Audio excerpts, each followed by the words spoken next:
Bonjour, c'est Carla. Bonjour, c'est Alison. Nous vous présentons le journal d'une maman. Bonjour, je suis très heureuse de vous retrouver aujourd'hui pour une nouvelle émission du journal d'une maman. Nous allons parler grossesse et aptonomie. Et j'ai l'honneur de recevoir pour cela Madame Lily Canobio-Mouli. Bonjour Lily. Bonjour Vanessa. Merci beaucoup d'être venue parmi nous. Nous adorons parler de grossesse dans cette émission. Et alors l'aptonomie, vous allez nous transporter dans ce moment suspendu qu'est la grossesse. Donc Lily, vous êtes la maman de 2 enfants. Vous avez commencé votre carrière avec un master en art du spectacle en 2007. Puis vous avez eu un diplôme de praticienne de shiatsu. Shiatsu et de médecine traditionnelle chinoise. Puis vous avez eu un diplôme en aptonomie périnatale en 2022 et en aptopsychothérapie en 2023 à l'école d'aptonomie de Marie-Noëlle Maston à Nice. Ouais. Vous avez donc commencé votre parcours en étant costumière pour le cinéma et avec l'arrivée de vos enfants et le bouleversement que cela peut opérer dans les vies de chacune, comme vous le dites, vous avez souhaité changer de voie et vous avez toujours été extrêmement attirée par l'univers de la maternité, de la naissance et des nouveau-nés. Vous avez donc cherché en parallèle de votre vie professionnelle et vous vous êtes formée donc pendant 6 ans à tout ce que nous avons cité tout à l'heure, et avec le père de vos enfants, vous avez eu la chance d'être accompagnée en aptonomie lors de vos 2 grossesses périnatales, et vous vous êtes dit que c'est ce que vous vouliez faire en fait, hein. Et vous souhaitez également être au plus proche de la mère et du couple lors de cette grossesse et aussi les accompagner affectivement pour créer donc ce lien. Alors l'aptonomie, je vais faire une petite introduction mais vous allez nous l'expliquer plus, donc j'ai fait des recherches. Ça a été découvert en 1945 par un médecin néerlandais qui s'appelle Frans Weltman, et en fait l'aptonomie c'est une manière d'éduquer en mettant toujours l'affectif au premier plan. C'est Catherine Dolto qui était apno-psychothérapeute et qui figure finalement dans la discipline en France, et c'est une méthode de préparation à l'accouchement qui permet surtout d'accueillir au mieux l'enfant dans ce monde en favorisant la sécurité affective dont il a besoin pour se développer harmonieusement. Alors bon, moi je trouve ça magique puisque j'ai eu pratiqué pour une de mes grossesses ça, et puis je trouvais que c'était juste magique, mais mes filles sont très grandes donc je suis très heureuse de me replonger dans cette discipline et surtout de la faire connaître aux parents parce qu'il n'y a pas tous les parents qui connaissent cette pratique, et je trouve que c'est très important d'en parler. Pour vous, vous êtes arrivé dans ça parce que vous l'avez testé lors de votre grossesse et que vous aviez envie d'apporter cet accompagnement aux parents. Comment vous définirez l'aptonomie ? Alors l'aptonomie, c'est un métier très difficile à définir, je dois dire. Mais en fait, finalement, c'est assez simple. En fait, l'histoire, c'est que l'aptonomie, ça appartient au domaine des neurosciences. Donc, ce qu'on fait n'a rien d'ésotérique, même si souvent les gens arrivent au premier rendez-vous en se disant « Oh là là, qu'est-ce que c'est que cette histoire ?» Mais c'est vrai qu'on va beaucoup parler d'affectif et finalement, pas tant d'effectif. Donc, l'affectif va être au premier plan, mais il se passe plein de choses dans le corps, il se passe plein de choses dans le cerveau, et ça a des résultats concrets sur notre tonus musculaire. Donc, l'idée, c'est évidemment de mettre en lien affectif précoce les parents avec leur bébé qui est dans le ventre, et on sait maintenant, grâce à tous les progrès des avancées de la médecine moderne, que le bébé, le fœtus est capable de plein de choses dès les premiers mois, voire même les premières semaines du développement cellulaire. Et l'idée, c'est de renforcer ce lien et de créer un pont affectif concret, c'est-à-dire de pas juste attendre ce fameux moment que on a toutes et tous vécu quand on attend un bébé, de dire je suis sur le canapé le soir en train de regarder ma série, le bébé est en train de bouger, viens, mets la main. Et là, on est à 90% sûr que c'est à ce moment-là que le bébé arrête de bouger. Donc le papa est très frustré et personne ne sent cet enfant. Donc là, l'idée, c'est de dire on peut créer une relation, on peut créer un lien et une communication avec cet enfant. Donc Je leur apprends en réalité des choses que tout le monde sait faire, parce que l'aptonomie c'est vraiment quelque chose en réalité d'inné, c'est nos capacités juste que je remets un peu en lumière. C'est de dire que ce papa peut créer ce lien avec son enfant, aller l'appeler, aller le chercher, l'inviter à bouger de droite à gauche, monter, descendre, etc. Et ça a pas mal d'effets en fait de faire ça. Le premier évidemment c'est le lien qu'on va créer avec cet enfant. Et sa capacité aussi, lui montrer à lui, à l'intérieur, dans sa petite vie in utero, qu'il est capable de communiquer avec cet extérieur, de créer un lien sécure dans ses relations avec l'extérieur. Donc vous imaginez bien que quand vous commencez comme ça, avec ce genre de base dans la vie, c'est assez précieux pour ce que vous pouvez déployer plus tard. Mais ça a aussi des effets sur ce que je disais tout à l'heure, le tonus musculaire global de la mère, puisque ça va détendre l'utérus, parce que l'utérus est un muscle. Donc ça détend l'utérus et du coup ça favorise le confort de la mère pendant toute la grossesse, mais aussi celui du bébé. Plus l'utérus va être détendu, plus il aura de la place pour bouger et bien se développer. Et pendant les séances, je vais aussi montrer beaucoup de petits exercices ou d'expériences, comme on préfère l'appeler en aptonomie, au papa, qui va sentir sur lui, parce que tout ce que je vais faire à la maman, souvent je vais le faire au papa, et le papa le fera à la maman. Donc des exercices avec des rétroversions du bassin, comment bien enrouler le ventre pour soulager les maux de la grossesse qui s'accentuent au fur et à mesure que le bébé se développe, grandit, et que le poids se décale vers l'avant, qui bascule le bassin, etc., etc. Donc il y a plein de choses. Et puis en parallèle aussi, évidemment, c'est un accompagnement pendant la grossesse, mais aussi à l'accouchement. C'est un accompagnement qui se fait en parallèle de celui des sages-femmes, qui va être sur un plan plus physionomique. Et là, on est sur un plan un peu plus affectif, tout en étant quand même dans la physiologie de l'accouchement. Voilà. Comment se passe une séance d'aptonomie? Donc, il y a les deux parents. Oui, toujours. Vous? Oui. Comment ça se passe? Alors, déjà, ça dépend des histoires de chacun, puisque évidemment, si vous venez avec...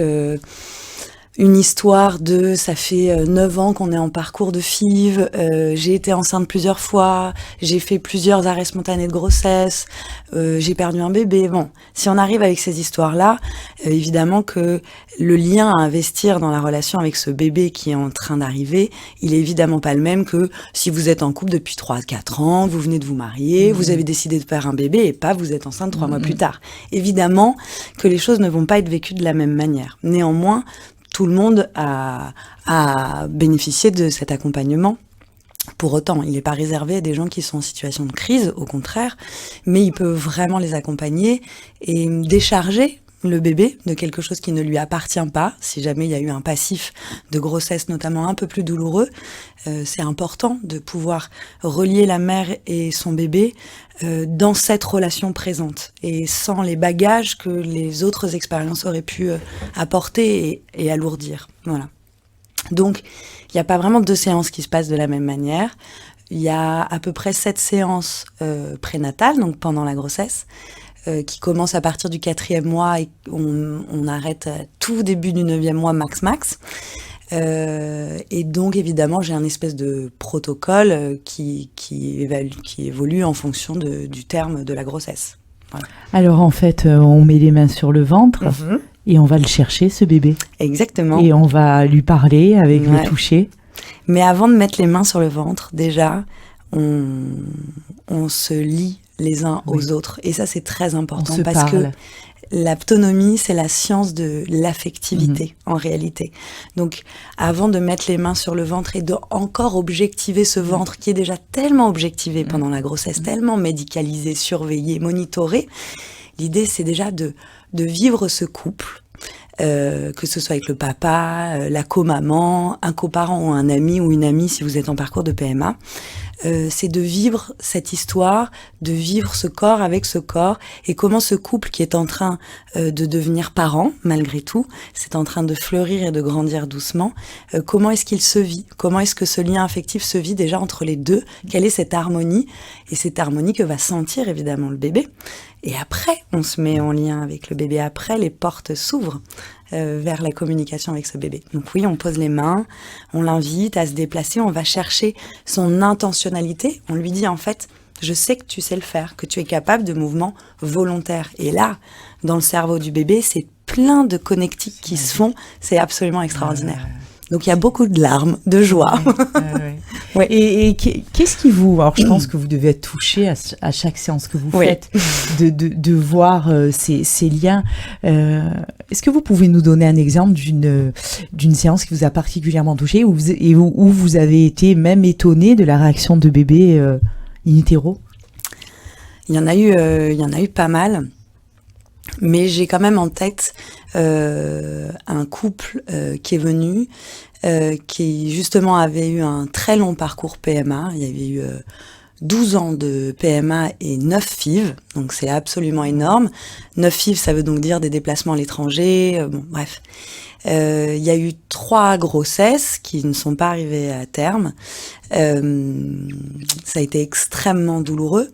Et du coup, évidemment, ce qui se passe, c'est que quand on a vécu ce genre d'expérience en tant que femme, mais aussi évidemment en tant que père ou coparent, c'est très difficile de s'attacher au bébé qui est en train là d'arriver, de la grossesse dans laquelle ils étaient. Ils sont arrivés au cours du 4e mois, donc elle le sentait un peu bouger, mais elle n'était pas vraiment sûre, les fameuses petites bulles du début. Et elle disait, avec la voix pleine de sanglots, au bout d'un moment, on parlait, elle avouait qu'elle avait du mal à se connecter en fait avec cet enfant, hein, que pourtant elle avait peur. Tellement désiré. Ouais, bien sûr, le cerveau, il nous protège.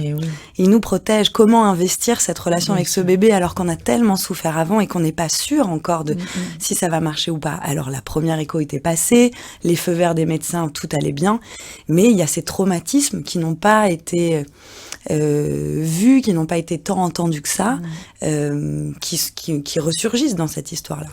Donc il a d'abord été question d'aller nettoyer un peu ça. Et donc de lui dire, prends ton bébé, fais-le monter vers ton cœur, prends-le, c'est comme si tu le prenais dans tes bras, et autorise-toi à l'aimer, et autorise-le à t'aimer aussi. Autorise-toi ce lien. Bon, bah alors là, bon, même moi, parfois, j'ai du mal à retenir les larmes, je dois bien avouer. Mais c'était très, très fort. Et elle qui sentait pas vraiment son bébé, c'était pas sûr, ou elle osait pas investir cette relation, d'un coup, le bébé est monté tout en haut, parce que je l'appelle tout en bas d'abord pour bien vérifier que tout le monde soit bien sûr que c'est pas le cerveau qui crée ce mouvement. Donc je l'appelle tout en bas de l'utérus au début, donc il descend, il est dans ma main et elle le sent, puisque quand j'appuie, on sent qu'il y a une résistance en dessous, et d'un coup, elle commence à lâcher les larmes, à se connecter avec son bébé, et choup, elle l'a senti monter, le père aussi l'a vu monter, parce que le ventre s'est arrondi en haut, c'était vraiment magique. Et puis après, ça y est, c'était parti. Je les ai revus 2 semaines après. Bon, bah là, tout le monde sentait ce bébé, tout le monde l'investissait. Voilà, il y avait plus de peur. On l'a déchargé de ces histoires précédentes. Oh, c'est magique. Je suis très émue de ce que je ressens. Bon, même si mes enfants sont grands, mais c'est juste magique en fait. Ouais. C'est juste magique.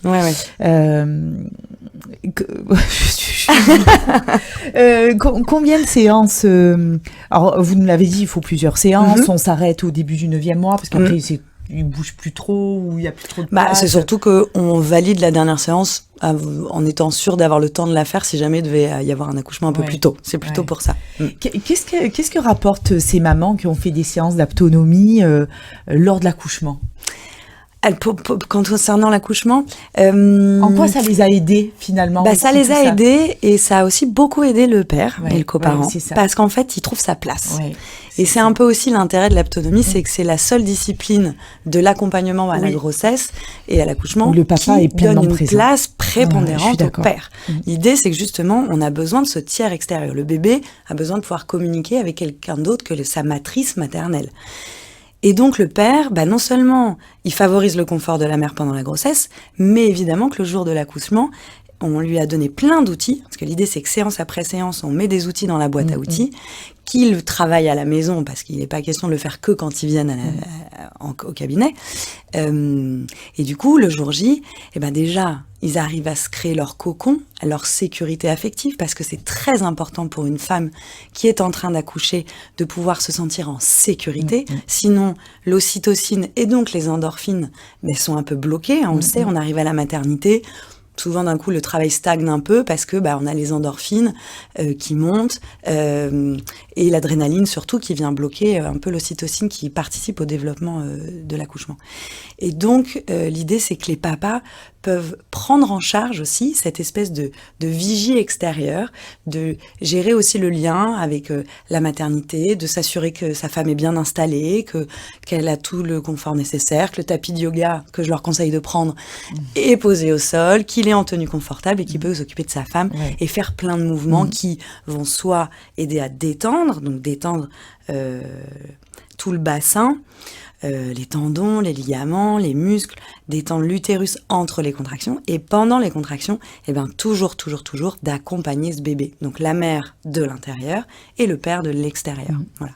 Et puis je rajoute aussi quelques petits tricks qui sont les miens, liés à mon parcours aussi de praticienne de shiatsu en médecine traditionnelle chinoise, donc des points d'acupression, d'acupuncture, sur lesquels il peut venir appuyer pour favoriser la bonne descente du bébé, aider à la gestion de la douleur, etc. etc.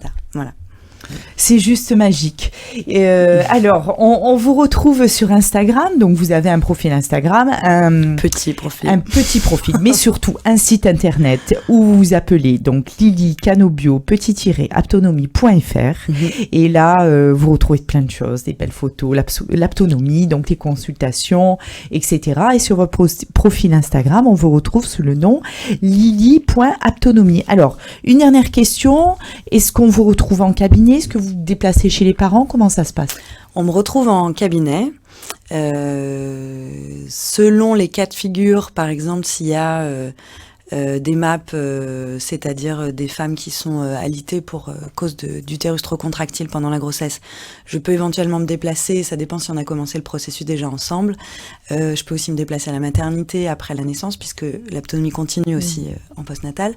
Selon comment ça s'est passé, voilà. Mais la plupart du temps, c'est en cabinet. Est-ce que vous pouvez nous dire où est votre cabinet?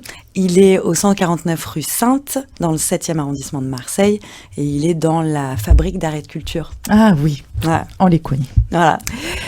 Écoutez Lily, vous nous avez transporté pendant un moment dans cette bulle magique de la grossesse. Et merci d'accompagner ses parents. Je vous souhaite plein de belles choses pour continuer à le faire. Et je vous remercie d'être venu aujourd'hui parmi nous. Avec grand plaisir, merci à vous. Chers auditeurs, je vous remercie de nous avoir suivis. On se retrouve très vite pour une nouvelle émission. Au revoir. Bonjour, c'est Carla. Bonjour, c'est Alison. Nous vous présentons le journal d'une maman.